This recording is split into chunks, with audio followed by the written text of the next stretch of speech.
Do you think you need to be built different to a degree to do this? Oh, 100%. It's not easy.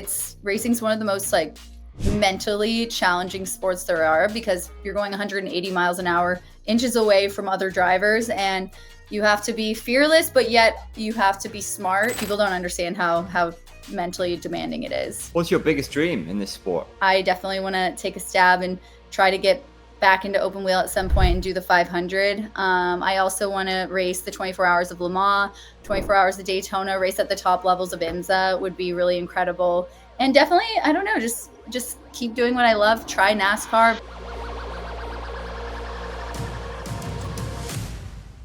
Yes, ladies and gentlemen, a very warm welcome to one of the most exciting young racing talents on the planet. How's it going, Lindsay Brewer? What are you up to? Hi, not much. Thanks for having me. Has it always been going fast for you? What made you fall in love with racing?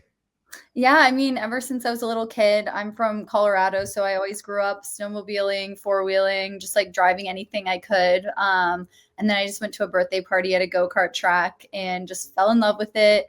My family wasn't into racing, but yeah, I just ended up being the quickest person out there and beat all the boys, all the adults, and yeah, it was really fun. So I think that's what bit me, like the racing bug bit me there. And my dad bought me a kart and I started competing competitively, then moved up to cars, and yeah, here I am. You took 4 years off to do a business degree. How much did that help influence you and inform you when it comes to sponsorships and branding and all those kind of things? Yeah, I mean, for sure. I wish, of course, I could be racing that whole time as well, but I'm super grateful. I went to San Diego State University, got a business degree, and I feel like getting that degree, not only for the academic side, but just for the personal side, just being immersed in the university experience at that age was super helpful with my personal skills. And obviously everything you learn in school, racing essentially is a business. Whether we like it or not, you know, it's a sport where it is very expensive. There's a lot of branding involved. And so I think having that entrepreneurial background from getting that degree really helped me going into that, into racing, having that business mindset and re-entering the industry. Transitioning from karting to open wheel series like USF Pro 2000 and then to Super Trofeo alongside Jem Hepworth, this big transition. What were the biggest technical adjustments for you? Yeah, I mean, yeah, coming from a karting background and then open wheel, I was able to get up to Indy Next last year, which was really incredible. Very fast car, a lot of downforce though compared to the Super Trofeo. The Super Trofeo though has a lot of it has a lot of horsepower and is essentially just as fast, if not faster, in a straight line. So I would say the biggest difference is just like with a GT car, you have so much more roll in the car with the weight. So just it's different to feel the way the driving technique is different when you're entering into a corner. It's not as nimble. You obviously not as much downforce, so you can't carry as much speed through the corner. And I think racing wise, what the biggest difference is just how you're not obviously not supposed to have contact, but just these cars are a lot less fragile than the open wheel racing is, and the sidewalls can take a lot of more impact, I would say. And obviously that's not the goal, but if you are racing, and especially if racing incidents happen, you are able to like bump into each other a little bit more versus open wheel, and you can get a little bit more aggressive. So I would say that's probably the biggest difference. So coming from a family with no racing background at age 11, when did you realize that you were made for this? Yeah, I think honestly, the first time I was out there, at that birthday party, I loved go-karting so much. As soon as I got off the track, I'm like, okay, when can we go back? And then I went back literally, I think the next day I made my dad go back out there, and the track owner like had one of the competitive karts I could drive. And I ended up being quicker than the kid who he let me drive, like whose kart it was. And so I think I just knew, I would say actually winning my first race, that feeling of competition and just like adrenaline and crossing the finish line in first, there's no other feeling like winning a race. And I think that's when I realized, okay, like I can, and winning the regional championship my first year, I was like, okay, I think I can actually make a career out of this, and I'm pretty good. So yeah.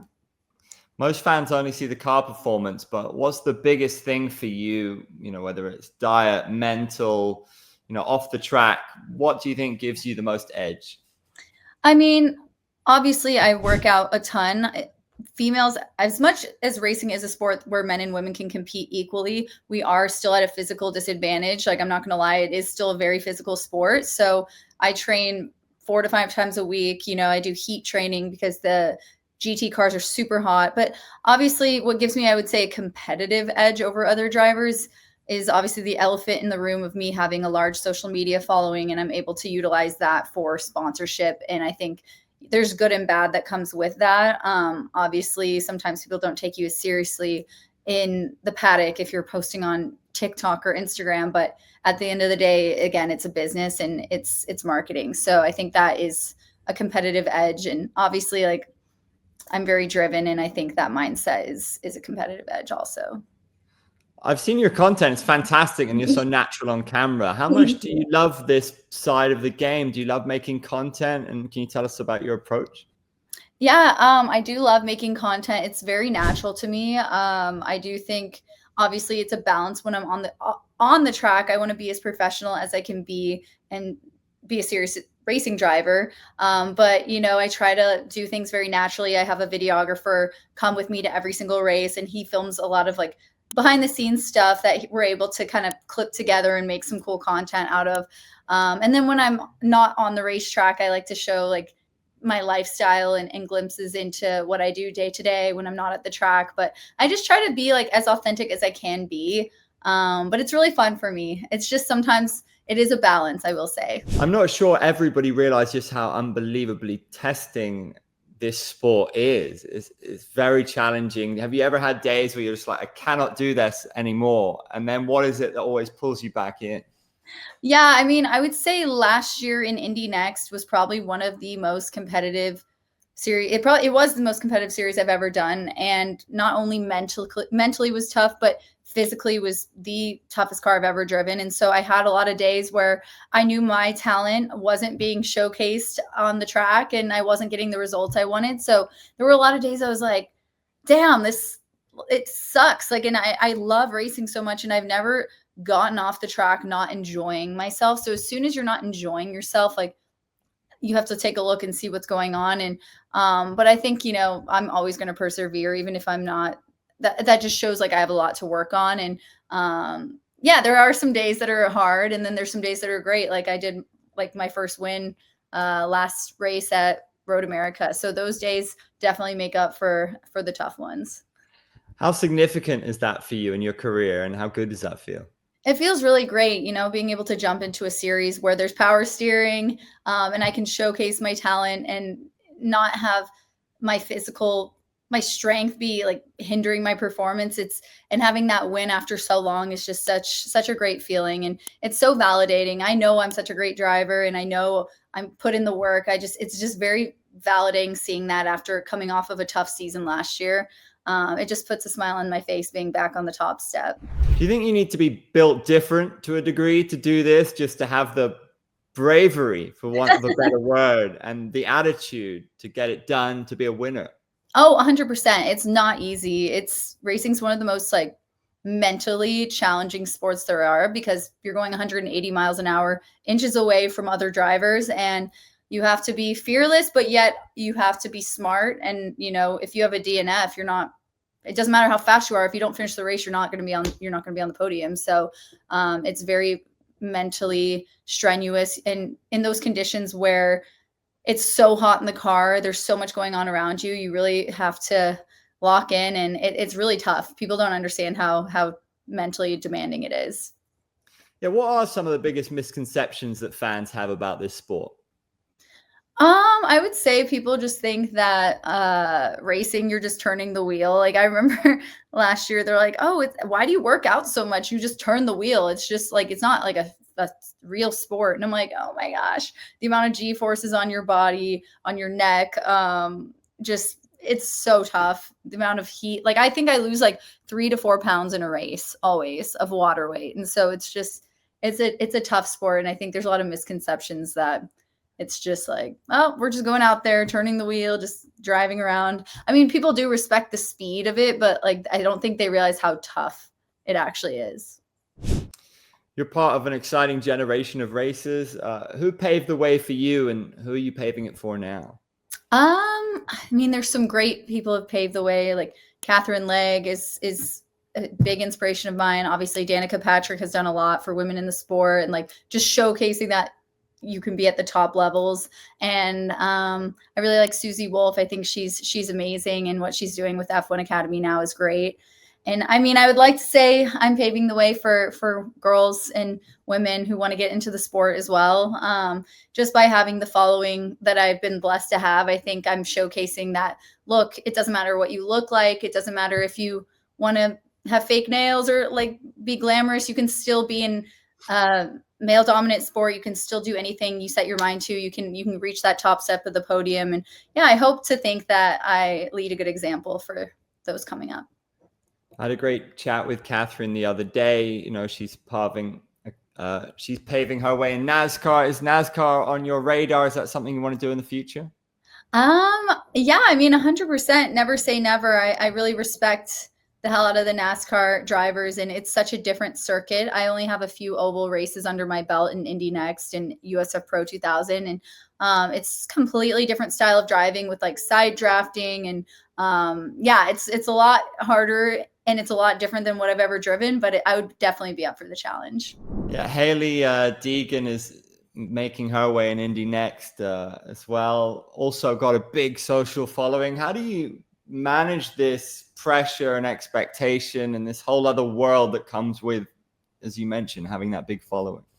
Yeah, it's definitely, I'm super blessed again to have this platform, and I just love showing my life and on and off the track. And it is, like I said, a balance, because on one hand, it's amazing and I've gotten such great opportunities from social media and it's been great. But on the other hand, I think a lot of the times people don't take you seriously, and they're like, oh, she's just an influencer. She's not a race car driver. She's, or people in the paddock are like, oh, she's not good. She's just there because she's conventionally attractive, or she's an influencer, whatever they want to say. But I think it's fine now because I'm proving them wrong with my results this year. And I'm proving, like, let the results speak for themselves. But yeah, I mean, I try not to let it get to me. It is a balance, but yeah, I enjoy both worlds. It is definitely busy though, because between training, traveling for racing, and traveling for social media opportunities as well. That's how I make money to live. So it's a lot of travel, a lot of hard work, more than people would think.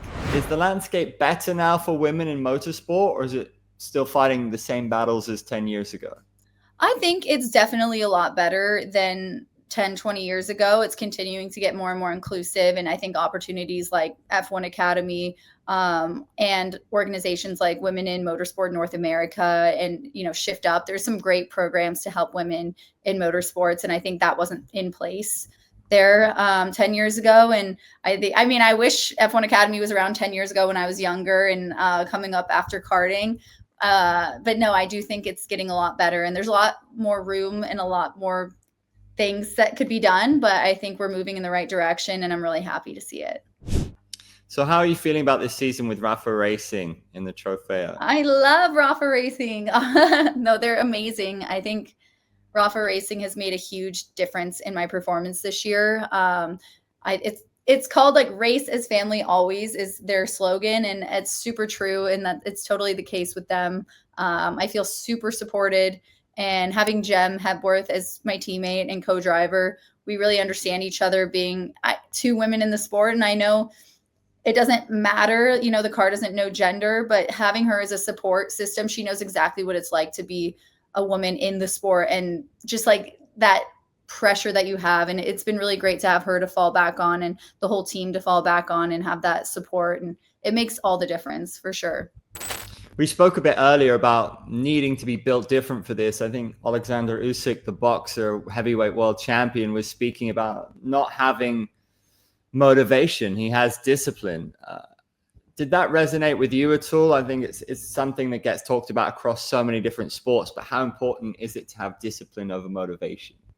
I mean, yeah, I think obviously motivation and dreaming, I guess you could say, is a huge part of it. You have to dream big, but at the end of the day, it's your discipline and the hard work that you put in. It's the amount of time you put in the gym, in the simulator.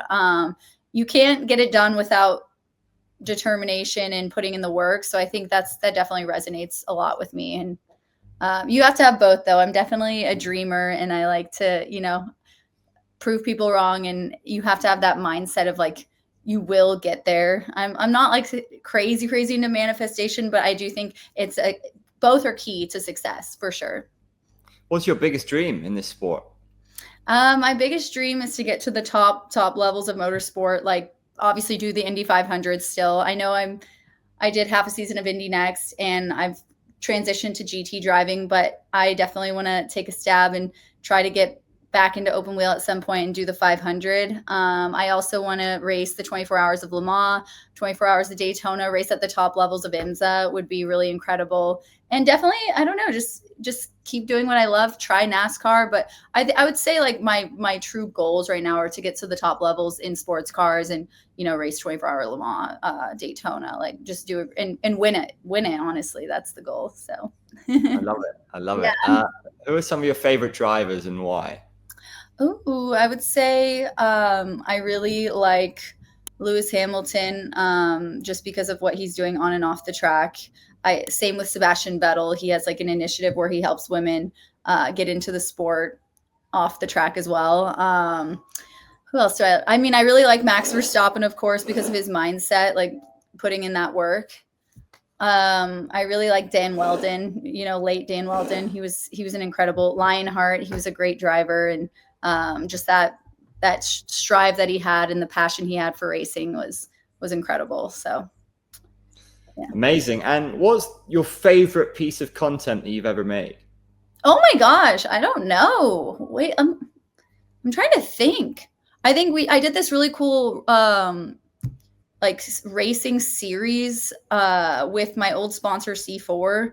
And I had a videographer follow me around for the whole racing season in 2023. And it was really professionally well done. And I think that project was incredible to look back on that season and just basically see all the hard work from the beginning to the end. I think that was a really cool project I did. But I'm trying to think. I like all my content. That's great. That's the way it needs to be. Yeah, that's probably my favorite project I've done so far, is just filming this whole like season recap that I did. Awesome. I love your racing bucket list, but what about off the track? Are we going to see you pop up in like a Fast and Furious movie or something?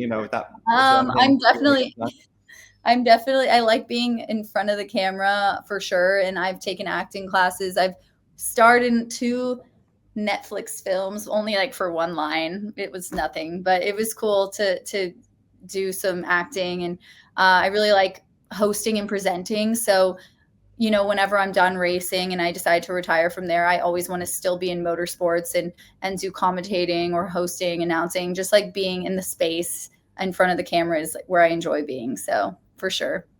Maybe you'll catch me in the Fast and Furious sometime. Fast and Furious, like 30, whatever it's going to be. Yeah, exactly. They're going to keep on doing it. And you've built this huge brand, but is there one part of your story that you think that people still don't know, or that needs to be championed more, that you'd like people to know?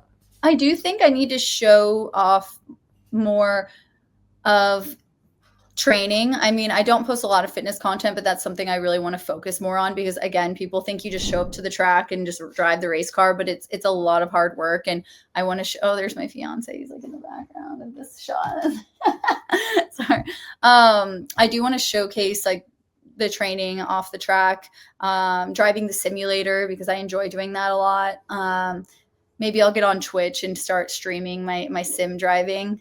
And then I kind of want to show more raw and like unedited stuff as well. Like right when I got off the track and I'm look sweaty and like not glammed up. I think I need to show more of that, like raw, those shots where I'm not so like done up. I think that's kind of what I'm missing on the page. But I like to look. I'm only posting the ones I like how I look. So maybe I'll be more authentic. Awesome. Yeah. Lots of cool stuff on the agenda. Yes. Yeah. Finally, then, if you could broadcast one radio message to every race car driver in the world, what would you say? Get the out of my way. No, I'm just kidding. I just get out of my way, because I'm coming up to win. Love it. Love it. That's the attitude you need to be a winner, right? Of course. Yeah. Lindsay Brewer, maximum respect. It's been an absolute pleasure to have you here today. Thank you. It's been a great chat. Appreciate it, and wishing you all the best. Thank you so much. Thanks for having me.